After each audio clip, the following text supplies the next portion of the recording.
And hi again, everybody. Welcome to our post-game show. Tonight we're at Irick Field on the campus of Sarasota High School. Doug Miles along with Ed Schneider, where we saw really another dominating performance by the Manatee Hurricanes as they defeat the Sarasota Sailors tonight.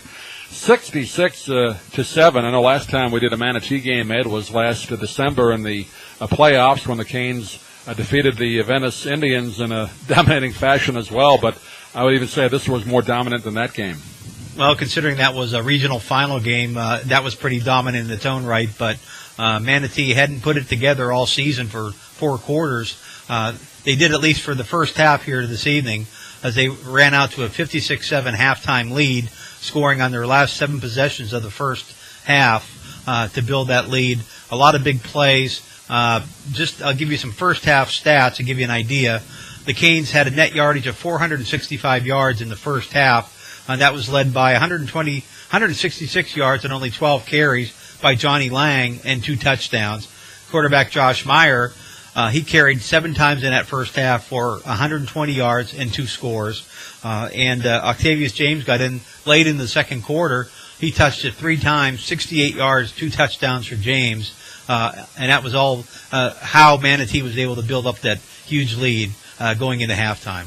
Yeah, we'd hope that after seeing the Sailors a couple of times this season, much improved Sailor team under head coach Ed Volz, particularly on defense as well, that it might be a bit of a closer game. Of course, Manatee has really handled Sarasota over the years when they were district opponents, no longer in the same district, which Sailors are very happy about tonight. Good news tonight. for Sarasota, no doubt about that. But coming off a tough loss last week, the Sailors losing to Tallahassee Lincoln, another top state team, although they were competitive in that one, nearly had a chance to win it. Going up against another top-ranked team, number 25 in the country, or top 25 in the country by many polls, in this Manatee Hurricane team. But really could get nothing going tonight. They had a couple of offensive flashes. Sean Bain made a couple of big catches for big yardage, but the running game never got going tonight. Justin Austin really was shut down. Well, the key really was the Manatee defensive front. They were in the backfield all night of Sarasota. Justin Austin had a lot of runs for loss. That shows the penetration that the Canes were able to apply onto the Sarasota running game. And if Justin Austin can't tote the rock, then Sarasota is going to be in trouble. They tried to pass it, had a couple turnovers, and Manatee was able to get a lot of short fields after some bad snaps on punts. Made it all part of the runaway second quarter where Manatee built a huge lead at halftime, led to the running clock in the second half. And they did still find a way to score 10 points using second and third teamers with the running clock in the second half. And that's what led to the final score of 66-7. I'll give you an idea of Sarasota's offense. They had 164 yards in the first half. 59 of that was on their first 2 drives where they actually moved the ball some through the air. And then they had an 80-yard drive in 3 plays. 78 of those yards were on 2 pass receptions by Sean Bain, as you mentioned. And that was the only scoring drive for Sarasota all night. Other than that, they were stymied pretty much the whole game by the Manatee defense. They were held to 31 yards in the second half, had a net total of 195 yards. I have Manatee a net total of 545 yards, and it could have been 800 yards if they wanted. So complete dominance by the Canes. I was surprised by the difference in the caliber of players displayed by the Canes tonight, because we thought Sarasota was definitely on the right track.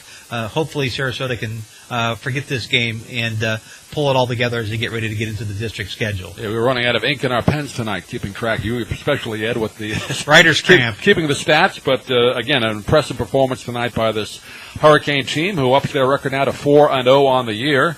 The Sailors now dropped to 2 up and 2 down, but they won their first 2, now have lost to 2 of the best teams in the state, so you can't hold your head too low for that, and these games will help the Sailors as they move on to their district schedule later on this season. Next week, we will be at Brain River to see the much-improved Pirates. We saw them last week defeat the Southeast Seminoles very impressively on a road situation there. They will take on the Booker Tornadoes. Our live broadcast next Friday night, the 27th of September. Join us at 7:30 p.m. on Ustream.tv. Also, all of our games are podcast at iTunes and at DougMiles.com.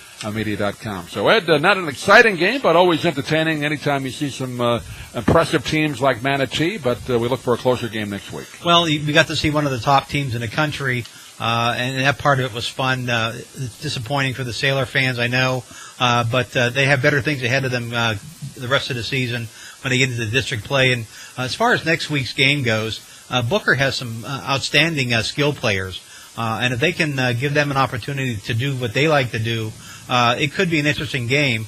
Braden River really impressed us last week against Southeast. They completely shut down the Seminoles, but Southeast is 0-3 on the season, so maybe that wasn't as great a test as we might have think.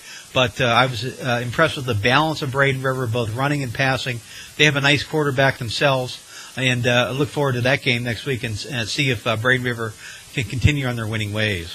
Final score once again tonight from Eyring Field. Manatee Hurricane 66, Sarasota Sailors 7. For Ed Schneider, this is Doug Miles saying thanks for watching. We'll see you again next week from Braden River. Go Steelers.